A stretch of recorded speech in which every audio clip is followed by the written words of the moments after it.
আসসালামু আলাইকুম বন্ধুরা, কেমন আছেন? আশা করি সবাই ভালো আছেন। তো বন্ধুরা, ফেসবুক চিরতরে বন্ধ হয়ে গেলে কার বেশি ক্ষতি হবে এই সম্পর্কে বিস্তারিত আলোচনা করব আজকের ভিডিওতে।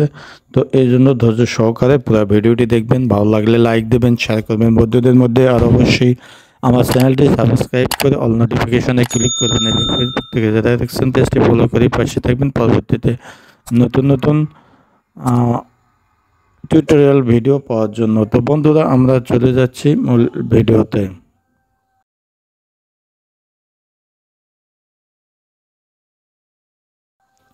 তো বন্ধুরা, আমরা ফিরে আসলাম মূল ভিডিওতে।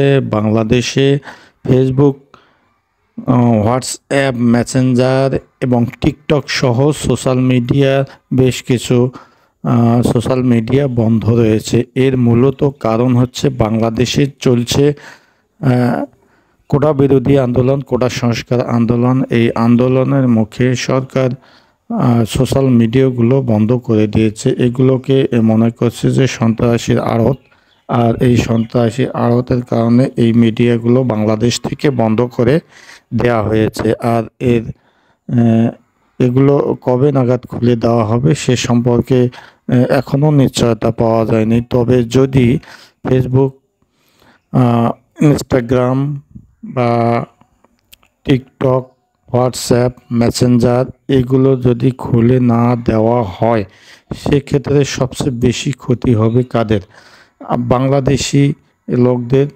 সবচেয়ে কার বেশি ক্ষতি হবে? অর্থাৎ এগুলো ক্ষতি সবচেয়ে হবে বাংলাদেশে যারা ফেসবুক ইউজার, যারা ফেসবুকের প্রোফাইল বা পেজ বা গ্রুপের অ্যাডমিন, তাদের সবচেয়ে বেশি ক্ষতি হবে। এবং যারা ফেসবুকের মাধ্যমে বিভিন্ন বিজ্ঞাপন, তাদের ব্যবসা বাণিজ্য পরিচালনা করেন, তাদেরও ক্ষতি হয়ে যাবে। অর্থাৎ ফেসবুক পেজ বা প্রোফাইলে যারা মনিটাইজেশন প্রাপ্ত এবং মনিটাইজেশন প্রাপ্ত যাদের প্রতিদিন মিলিয়ন মিলিয়ন ভিউ হয় এবং তাদের দেখা গেছে যে প্রতি মাসে 1 লক্ষ টাকা থেকে শুরু করে 10, 15, 20 লক্ষ টাকা প্রতি মাসে আর্ন করে। তো এদের জন্য সবচেয়ে বিরাট একটা ক্ষতি হয়ে যাবে এই ফেসবুক, টিকটক, ইনস্টাগ্রাম, মেসেঞ্জার বা হোয়াটসঅ্যাপ বন্ধ হয়ে গেলে। আর বিশেষ করে ব্যবসায়ীরা ক্ষেত্রে যারা বাংলাদেশ থেকে বিশ্বের বিভিন্ন ব্যবসায়ীর কাছে হোয়াটসঅ্যাপ, মেসেঞ্জারে যোগাযোগ করে থাকে, তাদেরও ক্ষতি হয়ে যাবে। এমন ক্ষতির সম্ভাবনা অসীম। আর যদি সত্যিকারই ফেসবুক, টিকটক এগুলো চিরতরে বন্ধ হয়ে যায় তখন এই ক্ষতির বাংলাদেশেরও বিরাট একটা ক্ষতি হয়ে যাবে। বাংলাদেশ অনলাইন থেকে একটা রেমিটেন্স বা একটা ভ্যাট পেয়ে থাকে। তো এইগুলো জন্য বাংলাদেশেরও ক্ষতি হয়ে যাবে। অর্থাৎ আমরা ফেসবুক থেকে যদি $100 ইনকাম করে থাকি, সেই $100 রেমিটেন্স সরকারও পেয়ে থাকবে। আর এটি যদি বন্ধ হয়ে যায় তখন এই টাকা আমরা পাচ্ছি না, ফলে ফেসবুকও বা বাংলাদেশ সরকারও সেটি পাবে না। তাহলে ক্ষতি হয়ে যাচ্ছে সবারই। দেখা যাচ্ছে যে ফেসবুকে এমন কতগুলো অ্যাডমিন রয়েছে যাদের প্রোফাইল বা পেজে মিলিয়ন মিলিয়ন সাবস্ক্রাইবার, ফলোয়ার, তারা কিন্তু প্রতিদিনই হাজার হাজার টাকা ইনকাম করে থাকে এই ফেসবুক থেকে। তাছাড়া স্থানীয় বিভিন্ন কোম্পানির লোকাল বিজ্ঞাপন দিয়ে থাকে এই ফেসবুকের মাধ্যমে। তো এসব বিজ্ঞাপনদাতা এবং কন্টেন্ট ক্রিয়েটর উভয়ের ক্ষতি হয়ে যাবে যদি ফেসবুক বন্ধ হয়ে যায়।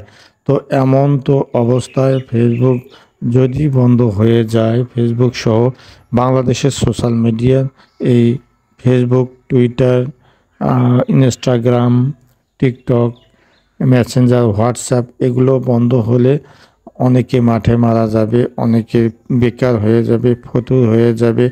অনেকে রয়েছে এই ফেসবুক ইনকাম দিয়ে তাদের সংসার জীবন চালাচ্ছে, এমনও রয়েছে অনেক বেকার ছাত্র। কিন্তু এগুলো বন্ধ হয়ে গেলে তাদের বিরাট সমস্যা হবে পরিবার চালানো। তো আমরা আশা করব যে যাতে ফেসবুক, টুইটার, ইনস্টাগ্রাম বা টিকটক এগুলো বাংলাদেশ থেকে বন্ধ না করা হোক। এগুলো বন্ধ না হয়ে গেলে আমরা আগের মতো সচল হয়ে যাবে। আমার আমারও 2টি পেজ রয়েছে যেখান থেকে যৎসামান্য ইনকাম আসে, কিন্তু ফেসবুক বন্ধ হয়ে গেলে আমার নিজেরও ক্ষতি হয়ে যাবে। তো যাই হোক, আমরা চাচ্ছি যে ফেসবুক আবার পূর্বের মতো পূর্ণ শক্তি, পূর্ণ দমে, পূর্ণ ব্যান্ডউইথে আবার চলে আসুক আমাদের মাঝে, এটি আমাদের কাম্য। তো বন্ধুরা, আসলে আপনারা জানেন ফেসবুক বন্ধ হলে আপনাদের কোন কোন সমস্যা হবে, সেই সমস্যাগুলো অবশ্যই কমেন্ট সেকশনে জানাবেন। আর সেগুলো দেখে আমিও আঁচ করতে পারবো যে আসলে ফেসবুক বন্ধ হলে যে আমাদের কোন ধরনের সমস্যা হতে পারে। তো বন্ধুরা, দেখলেন তো ভিডিওটি ভালো লাগলে অবশ্যই একটা লাইক দেবেন, সেই সঙ্গে বন্ধু বান্ধবদের মধ্যে শেয়ার করতে ভুলবেন না। আর ভিডিও সম্পর্কে কোনো প্রশ্ন বা চ্যানেল সম্পর্কে কোনো প্রশ্ন বা মতামত বা জিজ্ঞাসা থাকলে অবশ্যই কমেন্ট সেকশনে লিখে জানাবেন, আমি সেই অনুযায়ী উত্তর দেওয়ার চেষ্টা করব। তো বন্ধুরা, আজ এই পর্যন্ত। সবাই ভালো থাকবেন, সুন্দর থাকবেন, সুস্থ থাকবেন। আল্লাহ হাফেজ।